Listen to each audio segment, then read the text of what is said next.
It looks like it's just a small group this morning, small but mighty. That's because we had to change the date because I was out of town last week.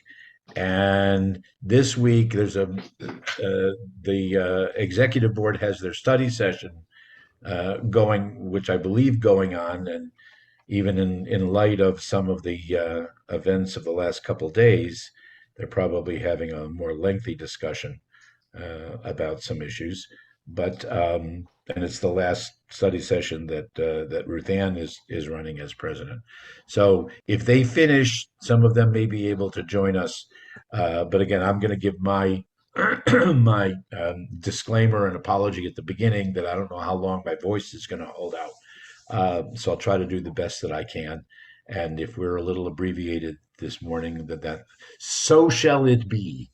So shall it be. So I'll begin with the bracha, with the blessing. Baruch atah Adonai, Eloheinu melech haolam, asher kitshanu b'mitzvotav v'tzivanu la'asok b'divrei Torah. We Amen. are privileged to respond to the mitzvah, the life sanctifying act of studying and immersing ourselves in Torah. With that having been said, David, you want to begin for I, us? I shall begin, and thank you, Rabbi. Um, I want to first say that it's been a very tough weekend for Jewish people all over the world. It's just horrible when something like this takes place in a synagogue. And thank God that all of the hostages got out safely. I read this morning that they've arrested, in addition, well, they killed the perpetrator, but they also arrested two young people who helped him do this. And I hope they throw the book at those two. But in any event, I am really sorry about that, and we pray for the health and quick recovery of those hostages. And okay, and the portion that, before I begin the portion, I want to do a little poetic quotation. This is from Andrea del Sarto by, I believe, Robert Browning, and it's about Mount Morello, which is a mountain just north of Florence. And it's interesting how Browning writes these things. A lot of his poetry is like this. It kind of reads along, and you kind of think you're like at a baseball game where nothing really happens, and then all of a sudden the batter hits a home run. And I think this particular David, if I may, can I interrupt you for 1 minute? I'm not sure if it's a napkin or there's something that's white. Aha! Now we can this see is a you in your Kleenex. glory. Okay. Yeah. Thank Okay, you. thanks for It was a telling little me that. distracting. Yeah, thank you for telling me that. It is not a used Kleenex, but thank you. Anyway, so it's from Robert Browning, Andrea del Sarto. Morello's outline there is wrongly traced. Is Hugh mistaken? What of that? Or else rightly traced and well ordered? What of that? Speak as they please. What does the mountain care? And here comes the home run. But a man's reach should exceed his grasp, or what's a heaven for? Mhm. And just wanted to start with that. Today's portion, Shemot, Shemot is Hebrew for names. And I thought at long length last night, as after while I was preparing for this, about a story that Wendy told me about Shemot. And I thought, well, should I tell this story to the group or not? Because I think some of you may find it amusing and others may not. And as Wendy reminded me of the story, we were laughing so hard that I thought I have to share it with you. Good. When Wendy was, do you want me to tell it? Or do you want to tell it, sweetie? Okay, Wendy is going to take the chair for a moment, and she's going to tell the story. Oh, I get to sit down. You get this. Okay. Wait. Where's the mic? Is that it? That's right. Morning, Wendy. Good morning. How are you? Oh, I forgot about this. Okay. How are you doing? Anyway, let me Doing- tell you the story. I was now up in Hebrew school to Hebrew high school, so everyone in our class had already been bar bat mitzvah, and at any time on an afternoon service they didn't have a minyan. They used to invite our class down to the synagogue so it would complete the minyan. And we always sat in the back because we always came in late after they invited us. And but everything was good. Now, towards the end of the services, there's a prayer that ends, you shemo, you shemo.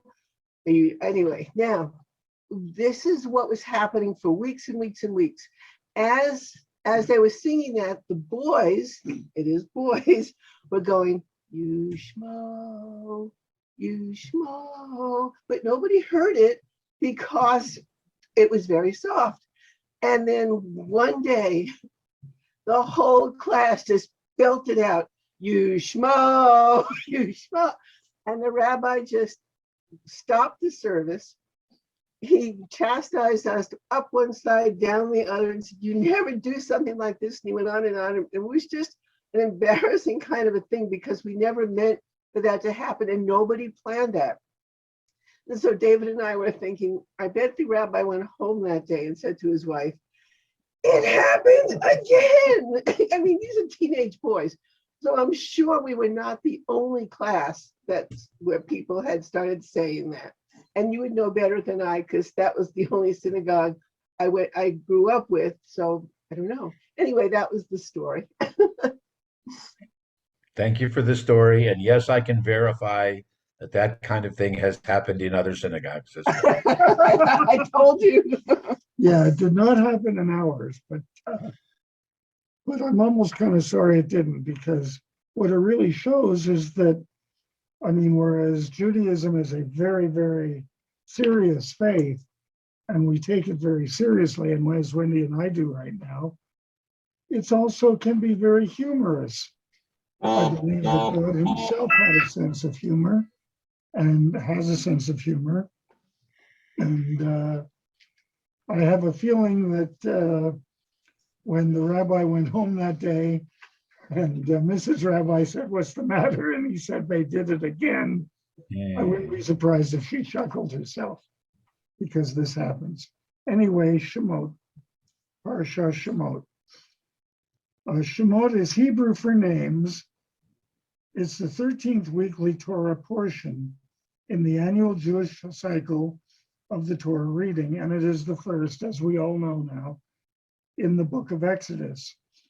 And the portion tells of the Israelites calling affliction in Egypt, the hiding and rescuing of Moses leaving and going to Midian, the calling of Moses, and it actually says in my notes that he was circumcised at that time, or not at some point, but there was something else that we found out on the Shabbat that indicates that he was not circumcised. And so this is one of the questions that comes up with this portion. And then meeting the elders, and then Moses coming before Pharaoh. In the traditional Sabbath Torah reading, the portion is divided into the seven readings, and including a comment from the dog. And the portion has 6 open portion divisions, and then 2 further subdivisions. And here we go. The first reading tells us that 70 descendants of Jacob, because by the time we get to the third of the patriarchs, there are really quite a few people in the family. And so Jacob has 70 descendants. They come down to Egypt, and the Israelites fill the land. And Joseph is one of those, and all of his generation died. And so did the Pharaoh who welcomed them to Egypt. He arose over Egypt, and he didn't know Joseph. He told his people that the Israelites had become far too numerous and required a shrewd dealing, lest they multiply, and if there should be a war, they would join the enemies of Egypt. So the Egyptians sent taskmasters over the Israelites to afflict them with their burdens. The Israelites were forced to build store cities for the Pharaoh, Pithom and Ramses. But the more that the Egyptians afflicted them, the more they multiplied. The Egyptians embittered the Israelites' lives with hard service and brick and mortar. And this part of the story, in addition to being so clearly told in Exodus, is beautifully told, I think, in the Ten Commandments. One of the things that Wendy and I do as part of our annual Seder is that we watch the Ten Commandments. We just sit and watch it every year. It is a beautiful, beautiful story. I'm sure all of us here have seen it. Pharaoh told the Hebrew midwives that when they delivered Hebrew women, they were to kill the sons, but let the daughters live. But the midwives feared God and disobeyed Pharaoh, saving the baby boys. In the second reading, Pharaoh asked the midwives why they had saved the boys. And the midwives told Pharaoh that the Hebrew women were more vigorous than the Egyptian women and delivered before a midwife could get to them. God rewarded those midwives because they feared God, and God made them houses. The Israelites continued to multiply, and Pharaoh charged all his people to cast every newborn boy into the river, leaving the girls alive. In the third reading, we have Moses growing up. At the end of the second reading, I interrupt myself here. And there's the important story as to when Moses' mother could no longer hide him. And she built an ark of bulrushes and put the boy inside and laid it in the river. This probably, in fact, I should say that none of this story, it is so ancient, can be corroborated by archaeologists. And that is an important story about the particular story of Moses. Was there a real Moses? And I think before I go on, I should say that I think that there was. I don't know if it's the same Moses that we read about in Exodus, but I believe that there's so much written about Moshe that I think there was some sort of a real Moses and a real story back there, even though we have no archaeological record of it. Anyway, as Moses' sister was watching, his older sister, Pharaoh's daughter, came to bathe in the river, discovered the ark, and fetched it. She opened it and saw the crying baby and had so much compassion on him, but she recognized at once that he was a Hebrew. She asked Pharaoh's daughter whether she should call a nurse from the Hebrew women. Pharaoh's daughter agreed.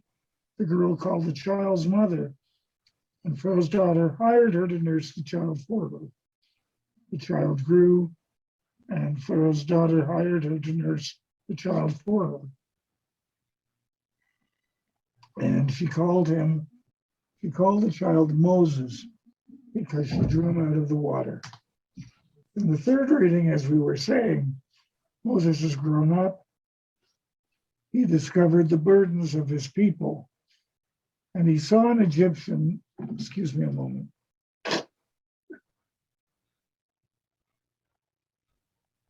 Excuse me, sorry. He saw an Egyptian striking a Hebrew. And he looked this way and that. And when he saw no one watching him, he struck the Egyptian. And the next day he came out, he saw two Hebrew men fighting with each other, and he asked the wrong doer why he struck his fellow citizen. And the men demanded of Moses, who had made him king, asking him whether he intended to kill him. Do you intend to kill me as you did the Egyptian? So Moses realized right away that what he had done to the Egyptian was known. Pharaoh heard about this. He sought to kill Moses, but Moses fled to Midian, where he sat down by a well. The priests of Midian's 7 daughters had come to water their father's flock. The shepherds drove them away. Anyway, as we continue this reading, the Pharaoh died, and the Israelites groaned even more under their bondage. They cried to God, and God heard them and remembered his covenant with Abraham, Isaac, and Jacob. And in chapter 3, Moses is keeping his father-in-law Jethro's flock in the mountain of God. And should add here, in the 10 Commandments, Jethro is portrayed as a very kind and wonderful person, as I believe he probably was, because he welcomed Moses into his home, even though he knew that Moses was Hebrew. So Jethro's house was right at the foot of the biblical Mount Sinai. And in this chapter, the highlight of this chapter is that the angel of God appeared to Moses in a flame in the midst of a burning bush. The bush was burned, but it was not consumed. God called to Moses from the bush, and Moses answered, "Here I am." God told Moses not to draw near and to take off his shoes, for the place upon which he stood was holy ground. God identified as the God of Abraham, Isaac, and Jacob. He said that he understood. There were trumpet noises, and he said he understood the Israelites' affliction, and he promised that he would deliver them from Egypt to get them back to Canaan, the land flowing with milk and honey, a little bit similar to the southern Arizona desert. God told Moses that he was going to send Moses to Pharaoh to bring the Israelites out of Egypt. But Moses asked who he was that he should do so. God insisted that he would be with him, and after he brought him out of Egypt, he would serve God on that mountain. Moses asked God whom he should say sent him to the Israelites. "Who is your name?" Shemo. And God said, "I will be what I will be." And that's one of the translations, "I will be." And the other translation was that God told Moses, "Tell the Israelites that my name is I am. I am hath sent thee, the God of their fathers, the God of Abraham, Isaac, and Jacob." Now the 5th region, God directed Moses to tell Israel's elders what God had promised. He predicted that God would heed Moses to go with him to tell Pharaoh, and God knew that Pharaoh would not let them go. And so God would strike Egypt with wonders, and then finally Pharaoh would let them go. And here, as we're all familiar from every year in the Seder, here come the 10 plagues. God would make the Egyptians view the Israelites favorably so that the Israelites would not leave empty-handed. And so he would also allow them to take jewels and gold and silver. And Moses predicted that they would not believe him. So God told him to cast his rod on the ground, and the rod suddenly became a serpent, and Moses fled from it.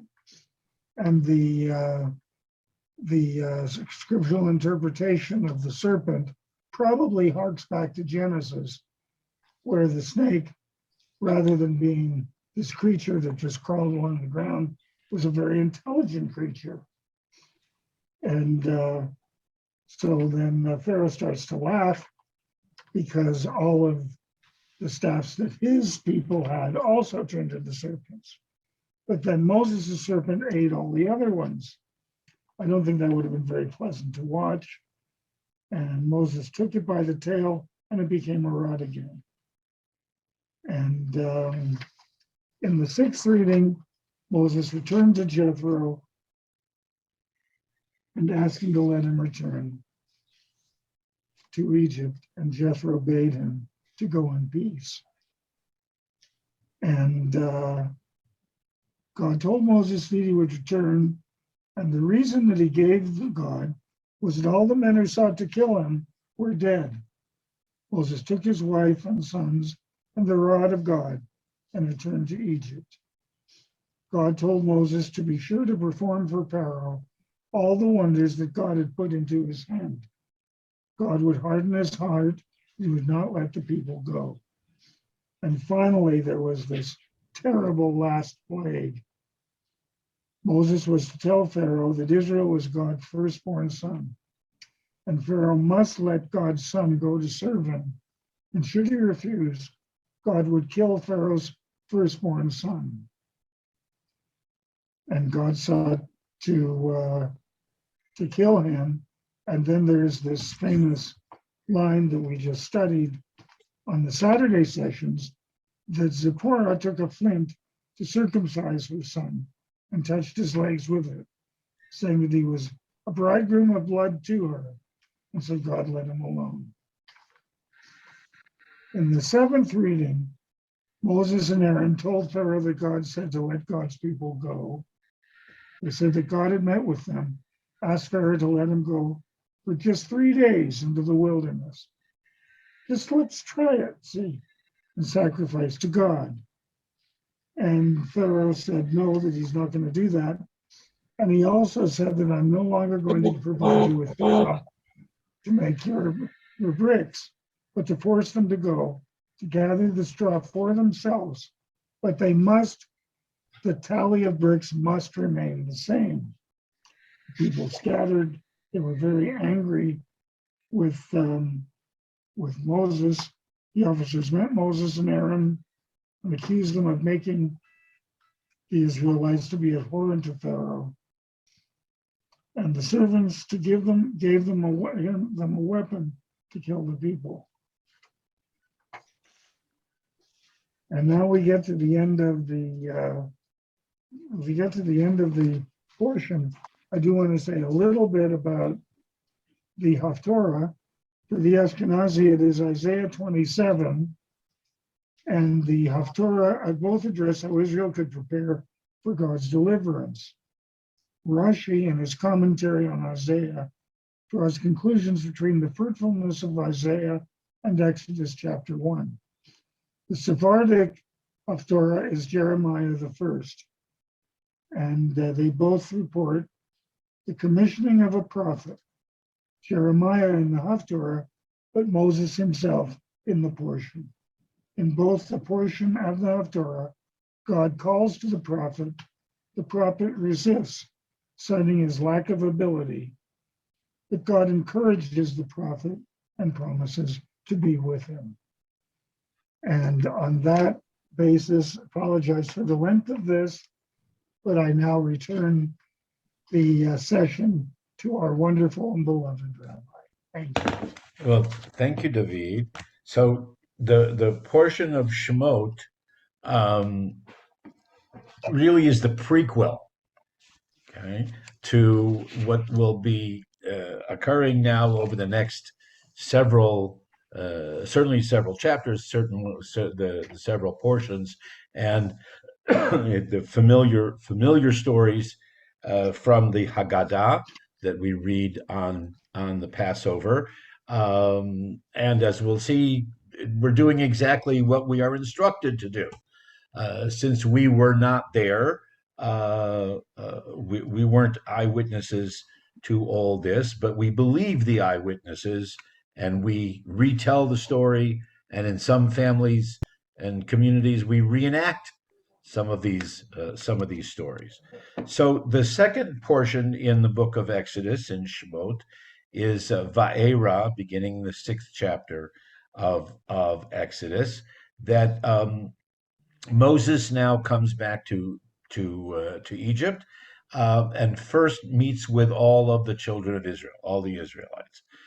And Moses now, it's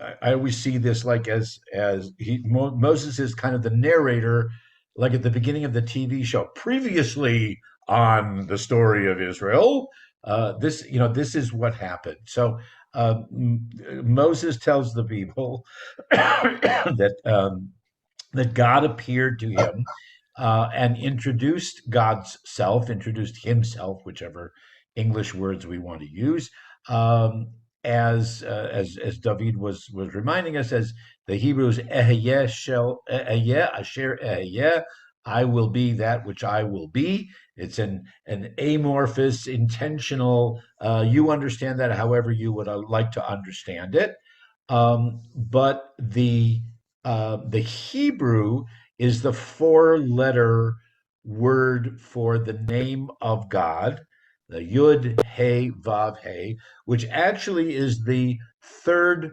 person masculine future form of the verb to be. So he will be, in other words, because when God introduced God's himself to Moses, as David was telling us, it was, I will be that which I will be. So now when Moses is talking, he refers to God as he will be that which he will be. Now, we have to go on the sidebar for a minute. Jewish tradition, of course, based loosely on the Ten Commandments, staying with that will be reminded of in a few moments, that do not do not use God's name in vain or in any kind of falsehood. And so to avoid that, Jewish tradition said, well, we're not gonna pronounce that four-letter name of God. We don't even know how it was officially pronounced. Only one person knew that, and that was Aaron the high priest and those who followed after him as the Kohen Gadol, as the high priest, and would only pronounce the name once a year on Yom Kippur. So to avoid any unintentional mispronouncing of God's name, whenever we see those four Hebrew letters, the tradition came along to say Adonai, which is the my Lord, my master, if you will, Adonai. And then what they did was they took back those four Hebrew letters and they put in the vowel structure for Adonai. So if you see the Yud He Vav He in Hebrew written with the full vowels, you'll see the vowels for Adonai. But we know that that's not how the name was ever pronounced. The vowels are artificially added in to that consonant pattern. There are some people, you may have seen Yahweh or Yahweh. Some scholars believe that was closer to the original pronunciation, but no, again, no one knows the exact pronunciation. Has been intentionally lost to history. But Moses now says God is now appearing to us as what we call Adonai, even though God appeared to Abraham, Isaac, and Jacob as El Shaddai, as God Almighty. God hasn't changed, but our understanding and connection to God does change given our circumstances. And Moses tells the people that God's message is a fourfold or fivefold. That's sidebar number 2 coming up in a moment. That God says to the people, I will free you, I will deliver you, I will redeem you, and I will take you into me as my people, as a Brit Am, as a covenanted people. Those four verbs. And then in the next paragraph, and then I will bring you into the promised land, is the fifth verb. And some of you might know that's the origin of having the 4 cups of wine at the Seder. Each cup of wine refers to one of those verbs, to free you, to deliver you, redeem you, or take you unto me as a people. And then some of the rabbis said, well, wait a minute, there's a fifth verb and phrase that comes a little bit later, that I'll bring you into the land. Are we supposed to have four or five? We don't really know if we're supposed to have four or five. They throw up their hands. We can't really decide. When Elijah comes, he'll tell us if we're supposed to have four or five, because Elijah knows all of God's truths. And that's why we call that fifth cup of wine on the Seder table the cup of Elijah. Not so that Elijah's going to drink it, which is what my grandfather always, told us what's going to happen and whatever. Not, so not that Elijah's going to drink it and get drunk like, Santa Claus visiting every home and every Seder or whatever. But Elijah will tell us that if we do need the fifth cup, then we're ready for it. It's right there. Okay. But having heard all that and not realizing how exciting and meaningful it would be to drink 4 cups of wine every year, the Jewish people, the Israelites, they reject Moses's message, what he has to say. The Torah says he rejected it because their spirits were crushed by slavery. They were too depressed. So God tells Moses, go directly to Pharaoh. Moses, again, as David was reminding us, in the classic behavior of one of the prophets, whether it's Moses, whether it's Isaiah, whether it's Jeremiah, says he's not going to listen to me. Why should I go? And why, if the Israelites won't even listen to me, why should Pharaoh listen to me? God says Aaron will be your spokesperson, and it won't be easy, but I need to show Egypt my power and how I love the Israelites, et cetera, et cetera, et cetera. Again, in a prequel kind of warning. Um, God through Moses tells or develops all of these different signs that become plagues of the staff turning into a serpent. Um, the not Pharaoh goes to bathe in the Nile, and Moses turns the Nile into blood. But Pharaoh's magicians can do that too. Then along come from frogs. And the magicians can do that, but Pharaoh actually says, "Okay, yes, the children of Israel can leave for a while," but then he recants and changes his mind. Then there's lice, but again, Pharaoh hardens his heart. Cattle disease. I'm sorry, flies. Then cattle disease. Then boils. Pharaoh seems to give in a little bit, but then he again changes his mind, hardens his heart, if you will. There's hail, and Moses says to Pharaoh, he kind of changes the wording, as opposed to just let them go. Now it's let them go, or let us go out to worship our God. And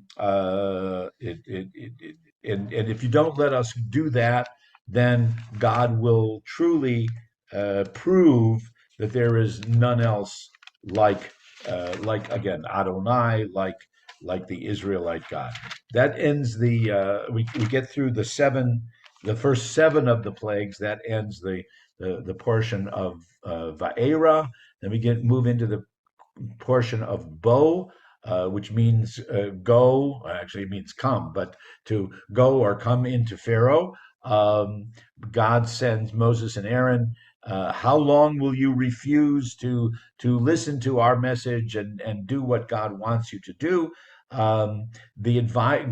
Pharaoh's advisors now even plead with the Pharaoh that Egypt is being destroyed.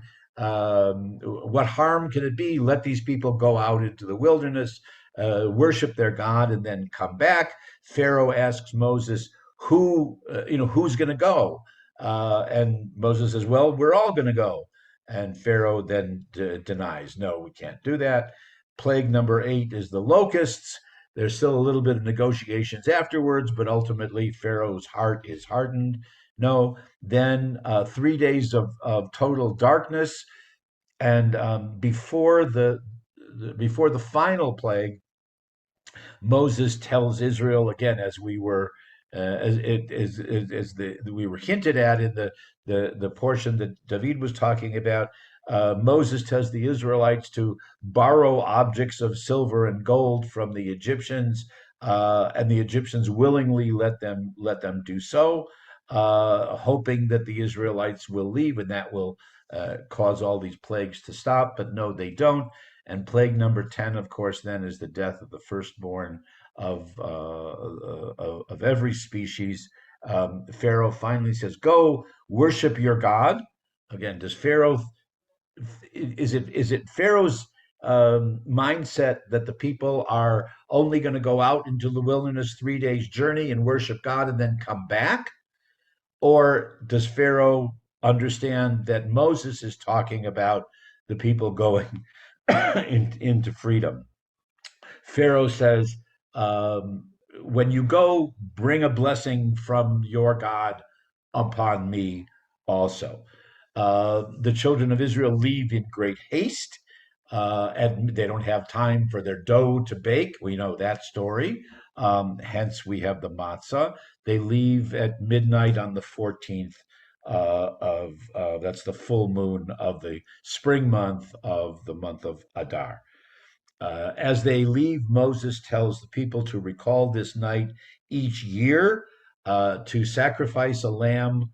I'm sorry, to collect a lamb and prepare a lamb as of the 10th of the month, and then slaughter it on the 14th, to eat the meat of the lamb only with matzah and maror, with bitter herbs, throughout the night, and anything that is left in the morning is burned as a, excuse the expression, this is the English translation, as a holocaust, as the entire thing is to be burned up. And then people are to wear special clothes, so that it's like education, your education 101 class in college. So that when your children ask mazot, what do we do? What is all this? Why are we eating this food? Why are we staying up all night? Why are you wearing all these special clothes?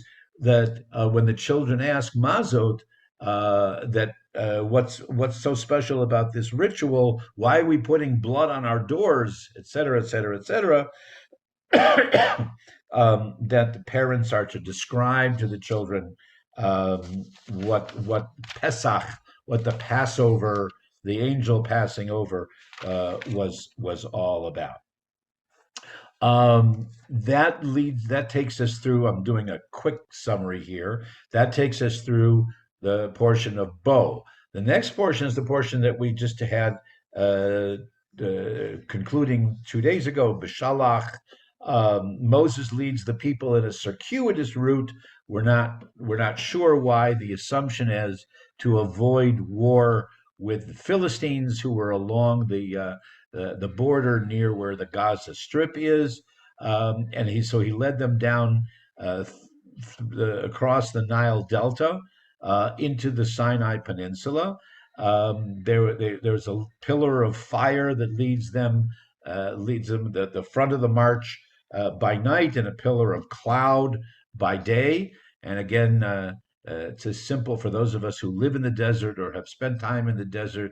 When it's so bright, you can't really see a flame during the daytime, but you can see the smoke that goes up, like a circling cloud from a flame. So picture the hundreds of thousands of Israelites that are marching, and how do they know which direction they're going? They look far ahead, and whether they see, if it's nighttime, they can see a flame, and if it's daytime, they can see the black smoke from the flames that are at the front of the march. But to them, that represented God's presence. Pharaoh sends his army. Um, uh, Again, whether he changed his mind, whether he realized that the Israelites weren't coming back, whatever it is. Pharaoh sends his army. The children of Israel are standing at the shore of the sea. Oy vey, we need to go back because we can't fight up against the Egyptians and their horses and their chariots. They're going to kill us. We might as well give up.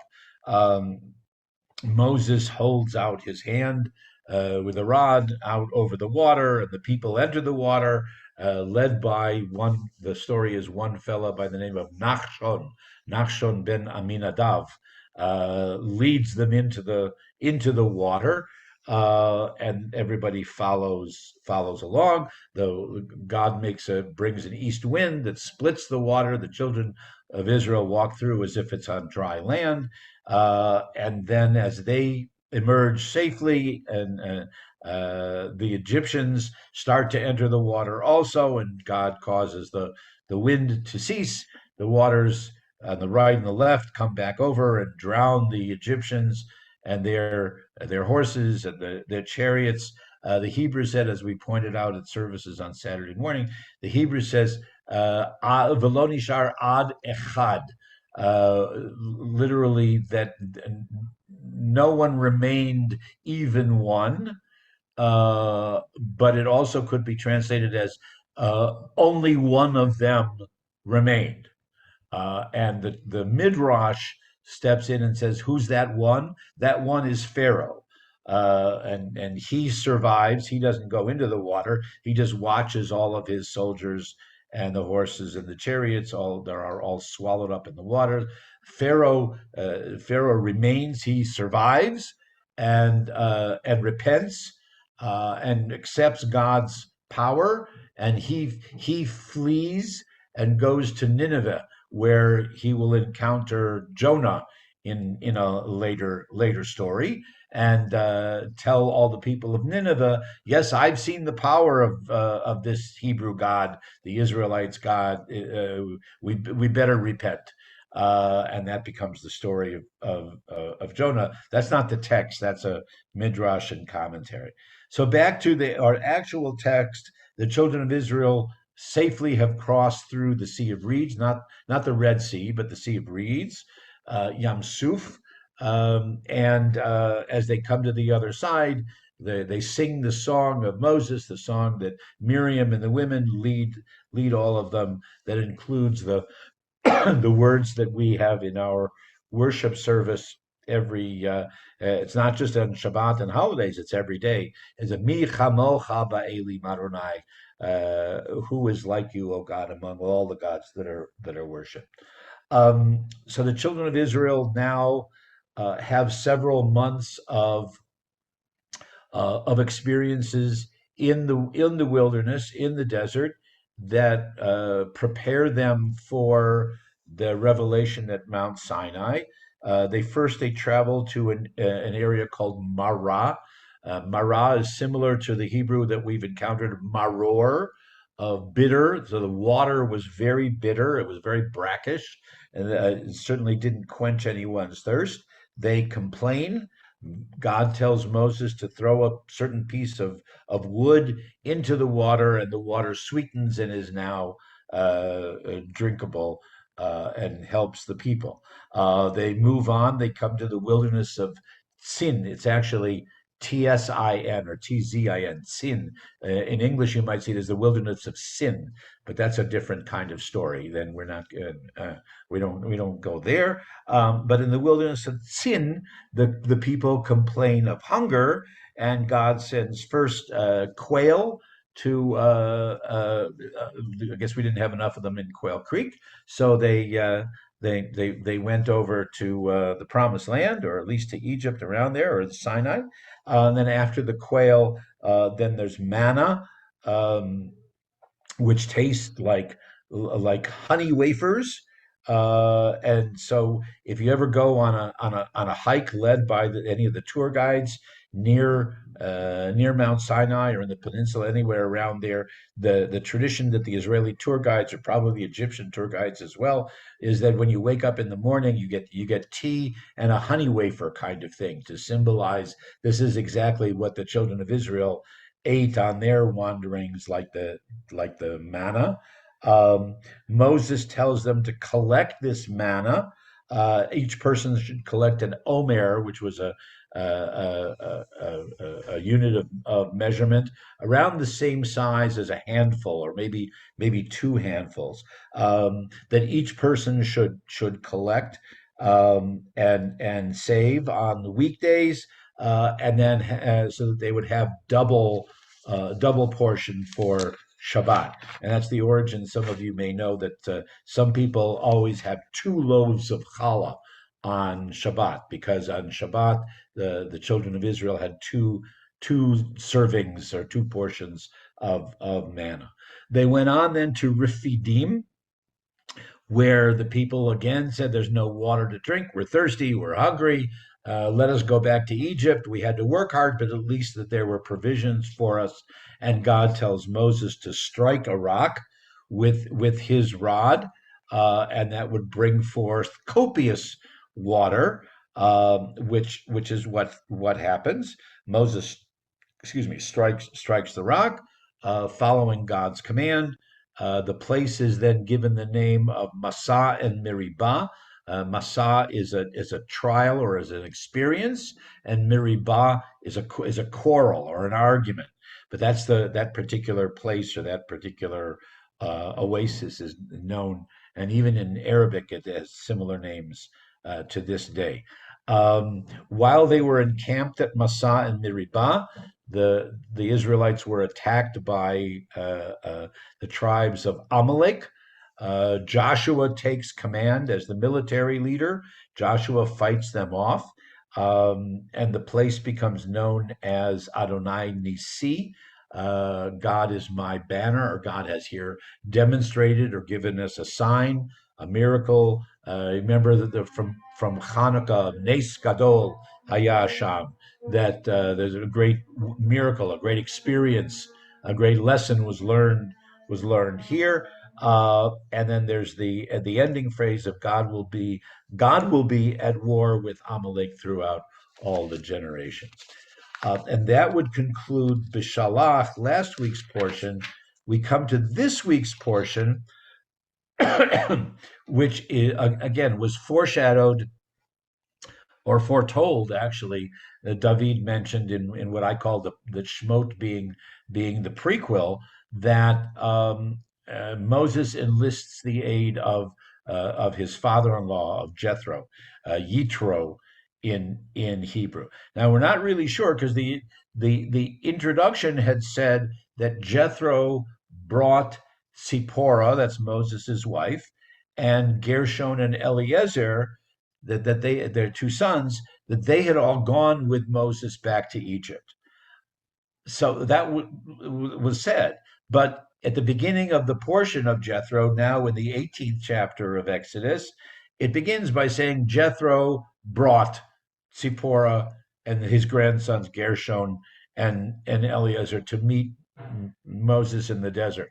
The rabbis simply come forward and say, well, when Moses took the people across the Sea of Reeds, and they started to go down into the Sinai, Zipporah and Gershon and Eliezer, they did a detour. They went over to see Grandpa.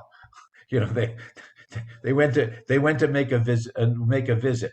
And once Jethro heard exactly where Moses was going, and heard what his accomplishments had been, then Jethro brings Zipporah and the two grandsons to meet Moses in the desert. Jethro says to Moses, "Blessed be the Lord who redeemed you. Your Lord is greater than all other gods." Jewish tradition takes that almost as that Jethro is converting, that Jethro is adopting the Israelite faith. There's certainly debate about that, but there are those who follow that line, and that Moses invites Jethro to come with him throughout all of the journeys of the Israelites, but at a certain point, not yet. At a certain point, Jethro says, "No, I have an obligation to my clan. back in Midian, but it doesn't say that he rejected the Israelite community belief or whatever. So the rabbis who like to argue about things like that, did Jethro convert? Did he not convert one way or the other? But Jethro, who's also known as the wise father-in-law, one with many years of experience in leading his people. Jethro says to Moses, "Why are you leading these people? Why are you acting as judge? Why are you on all these roles? Why are you doing it alone? Find amongst your people, find trustworthy men. Sorry, it has to be men. Find trustworthy men, and develop a judicial system that will work for you. Interestingly enough, the highest quality that Moses is told to look for is that people who won't take bribes. Okay, that find people who won't take bribes to help you establish a legal system. That people who will help judge. There will be some who will judge on a local level, if you will, for tens, then for hundreds, then for thousands, and then for tens of thousands. So leading up to a Supreme Court, you have a local court all the way up, court of a regional district, court of appeals, and then the Supreme Court, if you will. As they near Mount Sinai, and the people are given their, I guess we would say, their orientation, their warning, their instruction of what might happen.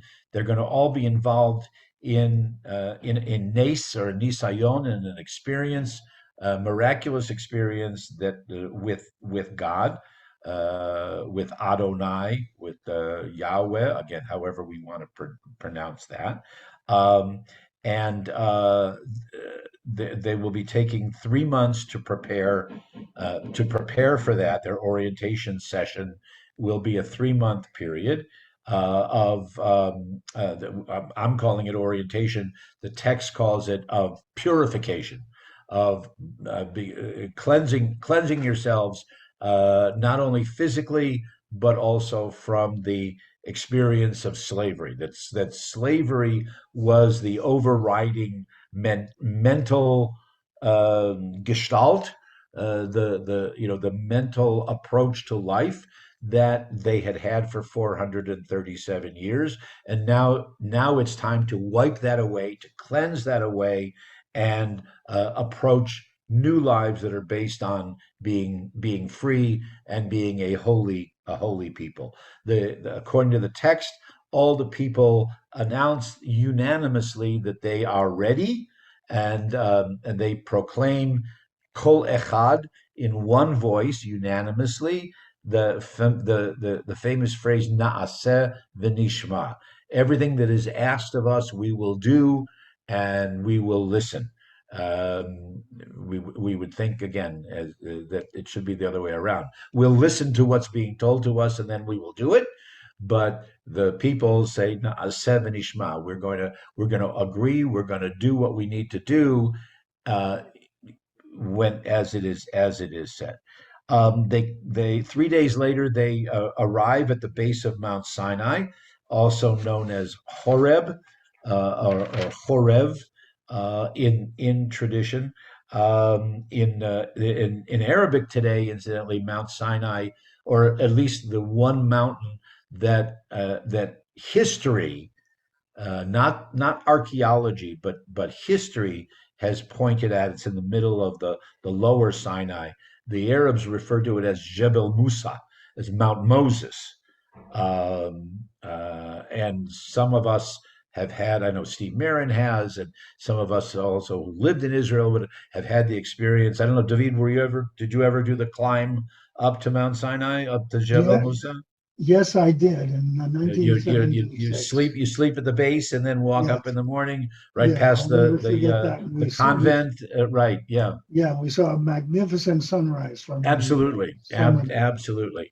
Um, so people still do that, but the people are warned as they arrive at Mount Sinai in the Torah's rendition, that they're warned, or again, as in the context that I was putting it as like as orientation, that the mountain will be on fire, will appear as if it's on fire. There will be smoke coming out of the top. Is this volcanic?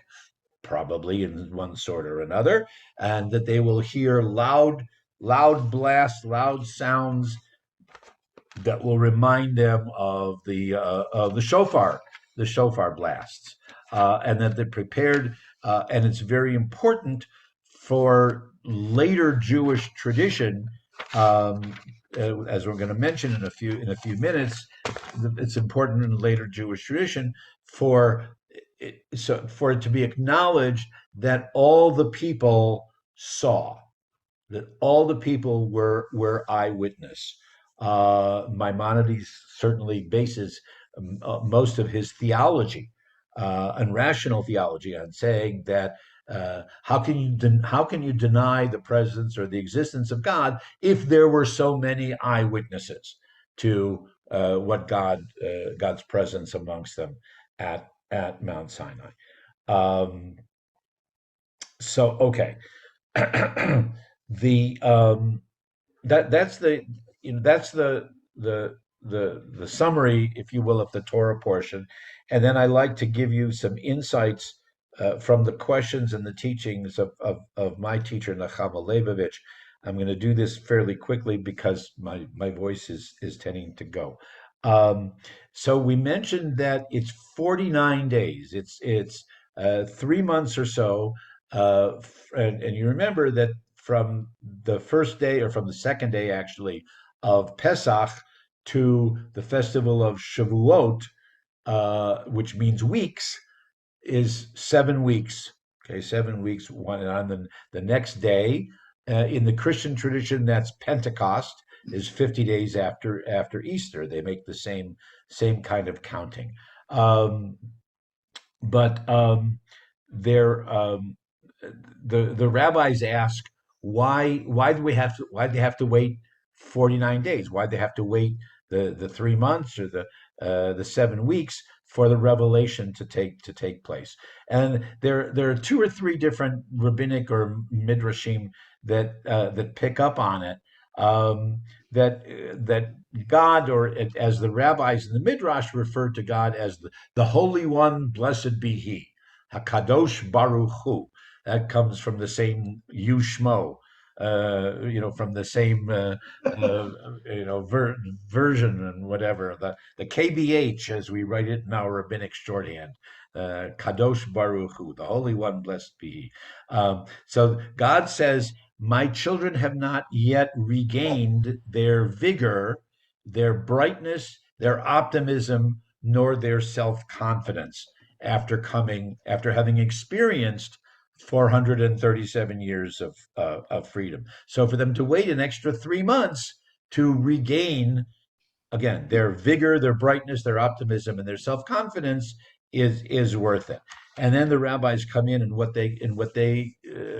we would call a parable. They call it in Hebrew a mashal, a parable or an example. A king's son had just recovered from illness, and his tutor wanted to begin school immediately. But the king said, no, my son needs to enjoy good food and good drink for 2 to 3 months first. So that's like God provided with good quenching water, with the quail, with the manna, so that the children of Israel. So that was their parallel. In other words, the children of Israel are not yet ready to be free. They're not yet ready to be part of, to willingly be part of the covenant. They had to totally rid themselves of Pharaoh, and as I was saying, of the gestalt of being slaves, for their own sake, not because of what God did to Egypt for God's sake, but they need to recognize that what will happen now is for their own sake, for our own sake, if you will. Then the second thing that I found interesting in Nechama Leibovich's teaching, and a few months ago, some of us got together. It also was a long postponed discussion just about the Ten Commandments, and with the Saturday morning group, we'll get to there probably another month or two. Um, is that if you remember the Ten Commandments and all the quotes, and some people nowadays as well as historically, whether they're Jewish, whether they're not Jewish, have different numberings. What's mitzvah, what's commandment number one? Okay, is it I am the Lord thy God who brought you out of Egypt, the house of bondage, to be your, is that number one, or is thou shalt have no other gods besides me? Is that number one, depending on how you do your counting? And so Professor Leibovich goes through quite a few of the classical commentaries and cites their debates and their feelings. For example, to just highlight a couple of them, a 14th century commentator, Spanish commentator named Jaime Crescas, says, "No, I am the Lord thy God is not the first commandment because it doesn't impose on our meaning human free will and choice of whether or not to observe it." Okay, to just make that statement, "I am the Lord thy God," doesn't ask anything of us, doesn't challenge us to accept it. It's a definitive declaration. Whereas one of the Ten Commandments, or actually any of the 613 commandments, should be imposing the obligation on each of us to make a choice and to determine if we are going to follow or not follow the commandment. Similarly, Isaac Abravanel says that "I am the Lord thy God who brought you out of Egypt" is only a preface to the commandments and the injunctions, the mitzvot and the chukim that will follow. It introduces God and God's connection to the people. It's like the title of the chapter, okay, or the title of the picture or the plaque that over all the words that will follow. Some of you might remember when we talked about the Ten Commandments last year. Another one of my teachers, but he was in Cleveland rather than Jerusalem, Rabbi Tzvi Yehuda, said, "Think of the Ten Commandments, especially as the introductory paragraph. Think of it as God's ID card or God's passport." Okay, that what do you start? Here's the title, passport, or whatever, and then what's your name? Well, God says, wait, don't ask my name. I don't have a name. I have an occupation. My occupation is I bring Israel out of Egypt, and da, da, da, et cetera, et cetera, et cetera. It's a unique kind of approach. Maimonides, on the other hand, as I alluded to a few minutes ago, Maimonides, Rambam says that yes, "I am the Lord thy God" is a positive mitzvah. Matter of fact, it's the foremost, it's the most fundamental of the mitzvot, of all the commandments, not just of the Ten Commandments, but all of them. It's because it's a positive mitzvah to believe and to live accordingly, that there is a cause. Now, Maimonides is influenced greatly by Greek philosophy. So there, if you know some philosophy, there's the notion of the first cause, all right, or the first principle. So Maimonides insists that "I am the Lord thy God who brought thee out of Egypt," and whatever, that's the statement that there is a first cause and that there's a force behind all created things. And without accepting that, there's no sense in even having any of the other commandments, any of the other mitzvot. it's later clarified. Maimonides clarifies it in some of his later works by saying that the mitzvah, when somebody says, well, okay, I agree that yes, God is the first cause. If there wasn't God, there wouldn't have been creation, there wouldn't have been this, there wouldn't have been any of that. So yes, it's a premise, but how is that a mitzvah? How is that a commandment? And Maimonides then later clarifies it as the mitzvah is not only to believe, which is above and beyond your knowledge, but also to know, K-N-O-W, to know that there is God, and that this is the fundamental mitzvah and the basis of all of Jewish life. And that's where he goes back and says, we know that this is the case. We know that there is a God. We know that there is a God who has a relationship with the Jewish people, et cetera, et cetera. How do we know that? Because there were hundreds of thousands of witnesses at Mount Sinai. There were hundreds of thousands of witnesses at the Sea of Reeds, there, et cetera, et cetera, et cetera. So Maimonides, you might know Maimonides. One of his classic books is the Moreh Nevuchim, the Guide for the Perplexed.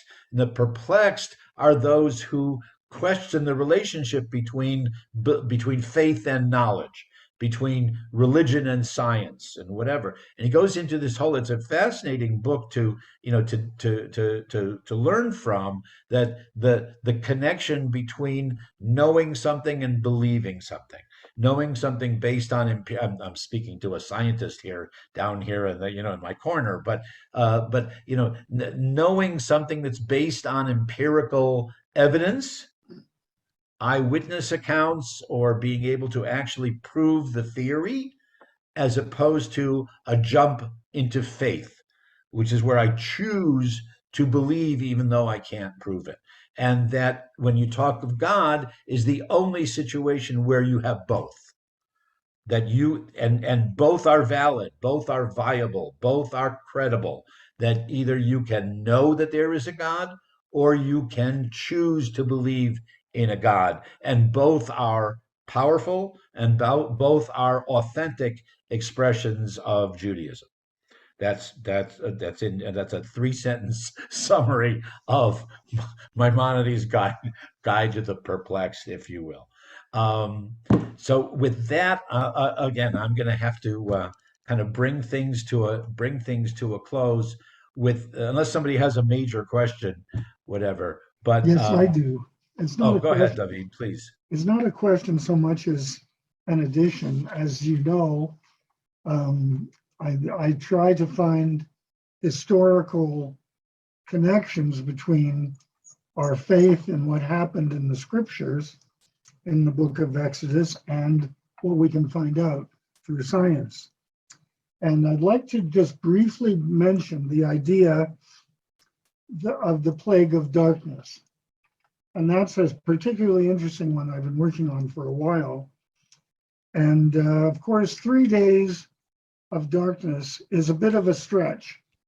But if you can interpret the number 3 as being a approximate thing, was it 3 days?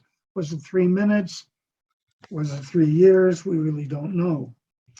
But it turns out that there was a total eclipse of the sun over approximately the area where Egypt is now in the year 1207 BCE on May 16th. There was another one in the year 1210 BCE on July 18th, the year 1222 on March the 5th, and the year 1235 BCE on May 26th. A total eclipse of the sun, which I have seen, and a lot of you might have seen, does cause darkness to appear in the middle of the day. And you can actually see some of the brighter stars in the sky in a particularly dark total eclipse of the sun. And so we're having a possibility now that that there may be some historical relevance, however tenuous, to the Exodus, and B, that that darkness can take place. It is possible scientifically and in nature for darkness to take place during the daytime if there is a total eclipse of the sun. And we see here that there were 4 possibilities around the time that the Exodus might have taken place. I just wanted to say that. And No, Rabbi, appreciate it. I really enjoyed your presentation today. Thanks. Oh, thanks. Appreciate it very much.